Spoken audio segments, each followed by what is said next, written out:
STOP।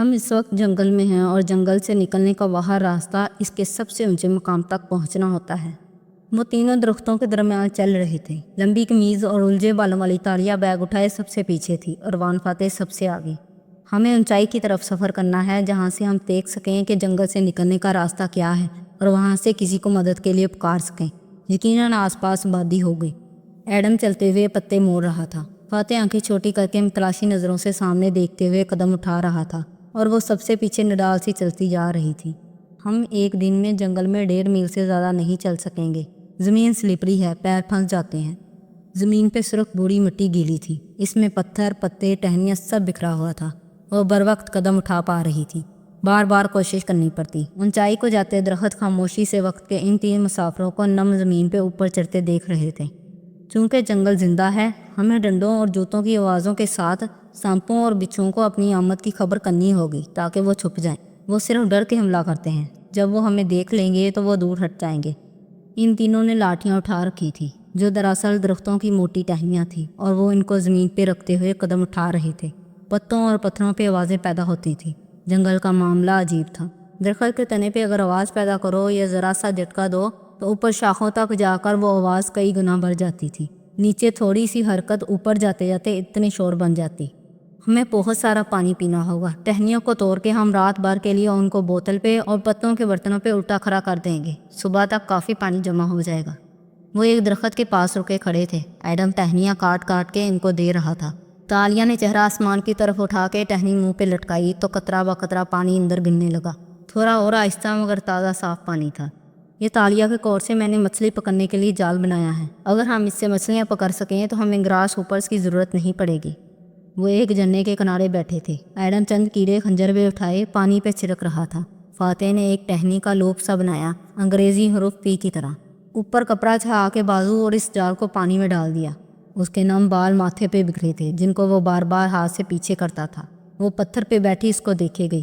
وہ اس لیے دیے اور اسپاٹ سیاستدان سے مختلف نظر آ رہا تھا جس سے وہ چند دن پہلے ملی تھی، مگر تب اور اب میں فرق تھا۔ اس نے ایک نظر اپنے حلیے کو دیکھا، گرد آلود قمیض، چہرہ بھی میلا، سنہری چوٹی سے نکلتے بال۔ وہ سوشلائٹ اور طرحدار امیرزادی، وہ غائب ہو گئی تھی۔ مگر ہو سکتا ہے کہ ہمیں مچھلی نہ ملے اور ہمیں انہی کینوں پہ گزارا کرنا پڑے۔ فاتح نے ٹہنیوں اور کپڑوں کا جال پانی سے باہر نکالا تو وہ خالی تھا۔ اس نے گہری سانس لے کر شانے اچکا دیے۔ اس جھرنے کی مچھلیاں بہت تیز اور ہوشیار تھیں، ہاتھ نہیں آ رہی تھیں۔ ہم زیادہ دیر جھرنے کے پاس رک نہیں سکیں گے۔ اگر مچھلیاں ہاتھ نہ آئیں تو ہمیں آگے بڑھتے رہنا ہوگا۔ ہر چند قدم پہ درختوں کی اقسام بدل جاتی ہیں۔ وہ اب گھنے اور موٹے تنے والے درختوں کے درمیان چل رہے تھے۔ ایڈم ایک درخت کے پاس رکا اور قدرے جوش سے کچھ بتانے لگا۔ وہ برے منہ کے ساتھ اسے دیکھی گئی۔ وان فاتح سنتے ہوئے بار بار چہرے پہ آیا پسینہ پہنچتا تھا۔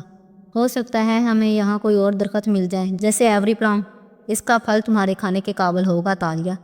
ایڈم ایک پپیتے کی شکل کے پھل کو کاٹ کے اندر کا گودا اس کی طرف بڑھا رہا تھا۔ اس نے بڑے دل کے ساتھ تھاما اور منہ میں رکھا۔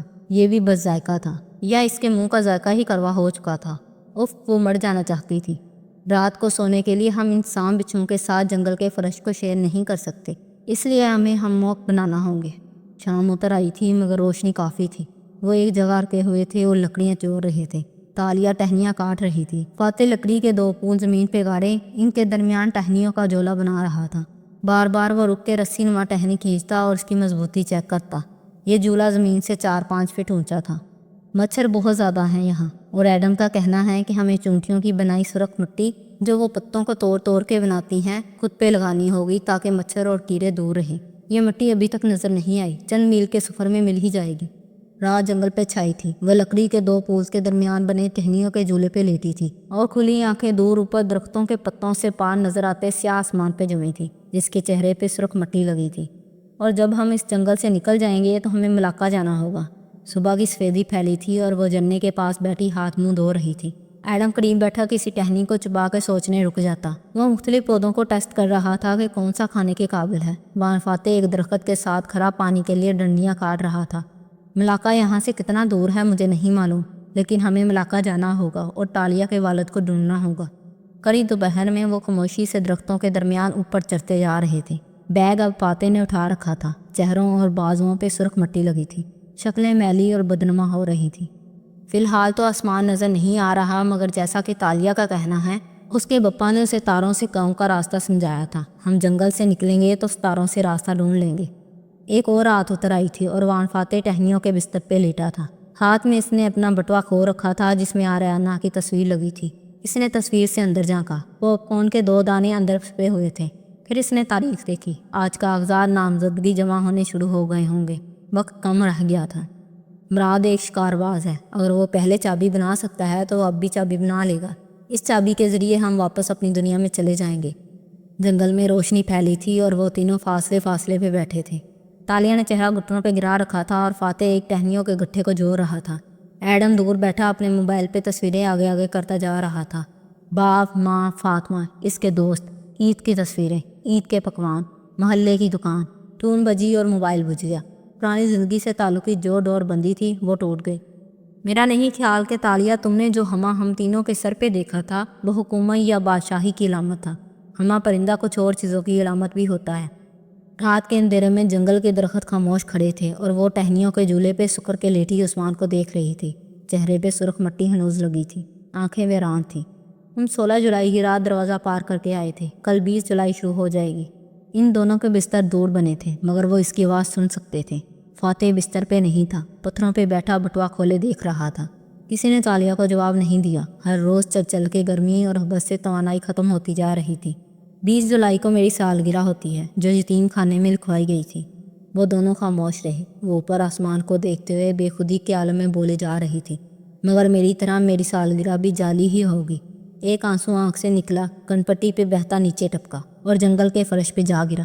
وہ دونوں خاموش رہے۔ درخت خاموش رہے۔ دور پتھروں اور غاروں میں چھپے سانپ بچھو خاموش رہے۔ ہما صرف خوش بختی یا حکومت کی علامت نہیں ہوتا، یہ اپنی راکھ سے دوبارہ جنم لینے والا پرندہ ہے۔ یہ ری برتھ کی علامت ہے، نئی زندگی کا نشان، نئی دنیا، نئے زمانے میں ایک دوسری زندگی کی پیشگوئی۔ اونچے درختوں کے پتوں سے چھن کے آتی روشنی نے جنگل منور کر رکھا تھا۔ وہ تینوں قطار میں چلتے ہوئے اوپر چل رہے تھے۔ اب سامنے سیدھی زمین شروع ہو گئی تھی۔ درخت اتنے زیادہ اور قریب اگے تھے کہ چند میٹر سے آگے کیا ہے دکھائی نہ دیتا تھا۔ وہ ڈنڈال سی چل رہی تھی، ڈنڈا زمین پہ مارتی، بے جان قدم اٹھاتی۔ ایڈم، کیا ہم ان پودوں میں سے کچھ کھا سکتے ہیں؟ فاتح سب سے آگے چلتے ہوئے پوچھ رہا تھا۔ نہیں سر، ان پودوں میں سفید اور پیلی بیریز ہیں، یہ زہریلے ہوں گے اور مشروب کا تو سوال ہی پیدا نہیں ہوتا، اکثر زہریلے ہوتے ہیں، وہ بڑی سمجھداری سے بتاتے ہوئے قدم اٹھا رہا تھا۔ تالیہ تنگ کے اس کی پشت کو دیکھتے چل رہی تھی۔ اور یہ ان پودوں کے پتے بہت چمکیلے ہیں سر، یہ بھی زہریلے ہیں، اور یہ والا میں نے اس لیے نہیں توڑا کیونکہ اس کے پتے 3 کے گروپ میں ہیں، اور جن پودوں کے پتے 3 کے گروپ میں ہوں وہ کھانے کے لائق نہیں ہوتے، اور یہ والے جو اس طرف ہیں، وہ اشارہ کر کے بتا رہا تھا، یہ پہلے بھی گزرے تھے، ان سے بادام کی خوشبو آتی ہے، اور یاد رکھیے گا کبھی بھی بادام کی خوشبو والے پودے سے کچھ نہیں کھاتے کیونکہ وہ زہریلا ہوتا ہے۔ وہ تلخی سے پیچھے سے بولی۔ ایڈم، تمہارے اس جنگل میں کچھ ہے جو زہریلا نہ ہو؟ ریلیکس کریں چتالیہ، ہم اس جنگل میں آگ کی وجہ سے؟ وان فاتح نے گردن موڑی تو گڑبڑا کے بولا، نہیں ہے، ہم اپنی وجہ سے ہیں۔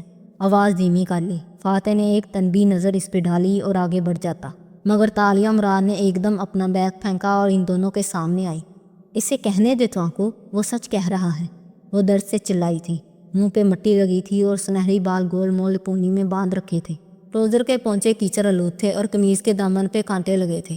تالیہ، اس نے رسان سے پکارنا چاہا مگر وہ نہیں سن رہی تھی۔ آپ دونوں اس میں میری وجہ سے پھنسے ہیں، میں ذمہ دار ہوں، میں قصوروار ہوں۔ ہم 4 دن سے اس جنگل میں بھٹک رہے ہیں، ہم گراس ہوپرز، ٹرمائٹس اور عجیب سے پودے کھا رہے ہیں۔ یہ میرے گناہوں کی سزا ہے، یہ سب میرے لالچ کا انجام ہے۔ وہ ٹھیک کہہ رہا ہے، ہم اس میں میری وجہ سے پھنسے ہیں۔ اس کی آنکھوں سے آنسو ابلنے لگے۔ ایڈم خفیف سا ہوا۔ چیتالیہ، میرا یہ مطلب نہیں تھا، میرے پاس پلان ہوتا تھا میرے پاس ہمیشہ پلان ہوتا تھا، مگر اب نہیں ہے کیونکہ میں 4 دن سے گلٹی فیل کر رہی ہوں۔ وہ گھٹنوں کے بل زمین پہ گرتی گئی، گردن جھکا دی اور بچوں کی طرح رونے لگی۔ اب میرا ذہن بلینک ہو گیا ہے، ساری تدبیریں، سارے راستے کھو گئے ہیں۔ ڈاکٹر نے مجھے کتنا منع کیا مگر میں نے اس کی ایک نہیں سنی، یہ میری سزا ہے۔ وہ چہرہ ہاتھوں میں چھپا کر رو رہی تھی۔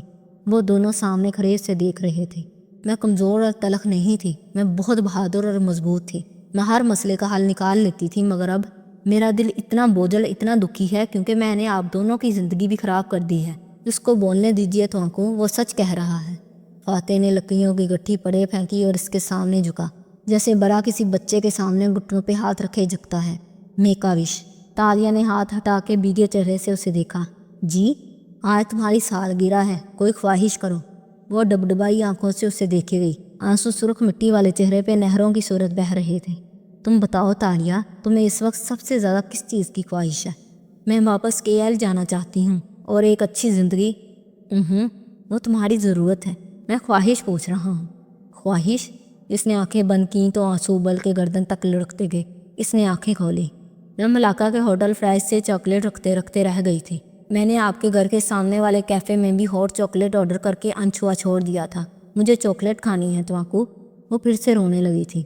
اسے اپنی بے بسی پہ غصہ آ رہا تھا، رحم بھی آ رہا تھا۔ وہ اتنی کمزور کیسے پڑ سکتی تھی؟ کتنی کیلوریز ہوں مجھے پرواہ نہیں، مجھے بس بڑا سا چاکلیٹ کیک کھانا ہے۔ اتنی ساری چاکلیٹ۔ اس نے دونوں ہاتھوں سے اشارہ کر کے بتایا۔ وہ چند لمحے جھکے کھڑا اسے دیکھتا رہا، پھر سیدھا ہوا اور آگے بڑھ گیا۔ قریب میں ایک موٹے تنے کا درخت لگا تھا۔ اس نے ہاتھ بڑھا کے ایک پھل توڑا جو سخت کھول میں تھا۔ دیکھ کے ہی طبیعت مقدر ہو جاتی تھی۔ پھر فاتح نے اسے چاقو سے کاٹا اور اندر سے سفید گودا خنجر پہ نکال کے اس کی طرف بڑھایا۔ اس گودے میں سخت بیج نظر آ رہے تھے۔ تم تصور کرو یہ چاکلیٹ ہے۔ تصور کرنے سے یہ واقعی تمہیں چاکلیٹ لگے گی اور تم اسے شکر کر کے کھا لو۔ وہ دوستانہ انداز میں سفید شہ بڑھائے ہوئے تھا جو دیکھنے سے ہی بدمزہ لگتی تھی۔ تالیہ نے ہاتھ نہیں بڑھایا۔ یاد ہے تمہیں کہا تھا کہ اگر کبھی مجھ پہ ایسا وقت آیا کہ میرے ساتھ ملے قوم میں سے سوائے ایک کے کوئی نہ کھڑا ہو تو تم اپنی پوری سچائی سے کہتی ہو کہ تم میں ایک شخص ضرور ہوگی، اس لیے کیونکہ تم مجھے اپنا لیڈر مانتی رہی ہو۔ اب میں تمہیں کہہ رہا ہوں کہ تم اس کو شکر ادا کر کے کھا لو۔ تالیہ نے اس بات میں سر ہلایا، آنسو پونچھے اور کھڑے ہوتے ہوئے خنجر لے لیا۔ پھر اس گودے کو تھوڑا سا منہ میں ڈالا اور بند ہونٹوں سے ذرا سا چبایا۔ ایک دم اس کی آنکھیں کھل گئیں۔ یہ تو چاکلیٹ ہے۔ اس نے بے یقینی سے اس گودے کو دیکھا۔ خوشبو، ذائقہ سب چاکلیٹ والا تھا، ایسا لذیذ نرم مادہ جو منہ میں جاتے ہی گل گیا تھا۔ ہیپی برتھ ڈے تالیہ، اور سالگرہ اسی دن ہوتی ہے جس دن ہم اسے مناتے ہیں۔ وہ مسکرا کے کہتا آگے بڑھ گیا۔ مگر یہ کیا تھا؟ تو آنکھوں وان فاتح، وہ حیران سے پکار رہی تھی مگر وہ آگے جا رہا تھا۔ آپ ذرا سا صبر کر لیتی تو میں بتانے والا تھا چیتالیہ کہ میں ان زہریلے پودوں کو اس لیے نہیں ہاتھ لگا رہا تھا کیونکہ سامنے کوکوا کا درخت ہے۔ اس کا بیج چاکلیٹ بنانے کے لیے استعمال ہوتا ہے اور کروا ہوتا ہے، مگر یہ گودا میٹھا ہوتا ہے، پھولوں جیسا میٹھا۔ سر کو آپ سے زیادہ درختوں کی پہچان ہے۔ ایڈم اس کا بیگ اٹھاتے ہوئے گہری سانس لیتے ہوئے بولا۔ وہ چند لمحے بے یقینی رہی، پھر اس کی آنکھوں میں خوشی اور کوئی انہونی کیفیت ابھری اور دوڑ کے اس درخت کے پاس گئی۔ اونچا بڑا قدیم درخت اپنی شاخوں پہ ایسے ڈیروں پھل لادے ہوئے تھا، جانے اس میں اتنی توانائی کہاں سے آ گئی۔ وہ تیزی سے آگے بڑھی اور بلی کی طرح شاخ پہ چڑھ گئی۔ آگے جاتے فاتح کے کئی باتیں ایڈم نے سرگوشی میں کہا۔ چاکلیٹ حلق میں جاتی ہے تو دماغ میں وہ ہارمونز ریلیز ہوتے ہیں جو ہمیں خوشی دیتے ہیں، ریلیکس کرتے ہیں۔ امید ہے چیتالیہ کا موڈ اب اچھا ہو جائے گا۔ تمہیں کیسے معلوم؟ آپ کتابیں نہیں پڑھتے کیا؟ وہ خفگی مگر اعتماد سے کہتا آگے بڑھ گیا، جہاں ایک ٹیلے پہ سرخ مٹی نظر آ رہی تھی۔ اسے پوٹلی میں مزید وہ مچھرمار دوا بننی تھی۔ تالیہ ابھی تک درخت پہ چڑھی اپنی قمیض کے دامن میں وہ بہشتی پھل اکٹھا کر رہی تھی۔ مٹی سے اٹے چہرے پہ مسکراہٹ اور رونق واپس پلٹ رہی تھی۔ دھوپ تیز ہو گئی تھی، گرمی اور حبس بڑھ گیا تھا۔ وہ تینوں قریب چلتے جا رہے تھے۔ ایک دم چھایا سی چھا گئی اور ٹپ ٹپ بارش برسنے لگی۔ وہاں ہر روز اتنی دفعہ بارش برستی تھی کہ اب ان کو کسی سائے کی تلاش ہی نہیں رہی تھی، بس ایک درخت تلے آ کھڑے ہوئے۔ فوار یہاں بھی ان کو بگوئے جا رہی تھی۔ فاتح نے گھڑی دیکھی، سورج ڈوبنے میں بھی پون گھنٹہ تھا۔ پھر آسمان کو دیکھ کے کچھ سوچنے لگا۔ آپ کو کیسے پتا؟ وہ چونکی۔ اس نے اپنے پھٹے ہوئے کوٹ میں بہت سے کوکو کے پھل باندھ کے اٹھائے ہوئے تھے، کیونکہ میں نے اپنی گھڑی صبح صادق پہ اندازے سے سیٹ کر دی تھی۔ جواب میں خاموشی رہی تو اس نے ان دونوں کو دیکھا۔ کیا تم لوگوں کی گھڑیاں ابھی تک KL کے وقت کے مطابق ہیں؟ ہم نے کون سا یہاں ہمیشہ رہنا ہے تماکو؟ وہ خفیف سے ہو کے بولی۔ اور مجھے تو کبھی کبھی لگتا ہے کہ شاید ہم اس جنگل سے نکلیں تو سامنے ملیشیا ہی ہو، شاید ہم اپنے زمانے کے ہی کسی جنگل میں کھوئے ہوئے ہوں۔ وہ اب مایوس نہیں تھا، بس اس کی امیدیں کسی اور طرح کی تھیں۔ فاتح سر جھٹک کے سامنے دیکھنے لگا۔ وہاں اونچائی پہ کچھ بلند و بالا درخت ہوئے تھے۔ سنو لڑکی، اس نے سوچتے ہوئے اسے مخاطب کیا، تم کیٹ بلڈگر ہو نا؟ بہت شکریہ یاد دلانے کے لیے۔ اس کے ماتھے پہ بل پڑے۔ یاد رکھو، جو تمہیں معلوم ہے وہ تمہاری جان بچائے گا۔ وہ مسکرا کے اسے دیکھتے ہوئے کہنے لگا۔ وہ درخت دیکھ رہی ہو؟ اس نے بارش میں بھیگتے اونچے درختوں کی طرف اشارہ کیا۔ میرے خیال میں یہ اس جنگل کا سب سے بلند ترین مقام ہے۔ تمہیں دیواروں پہ چلنے کی عادت ہوگی،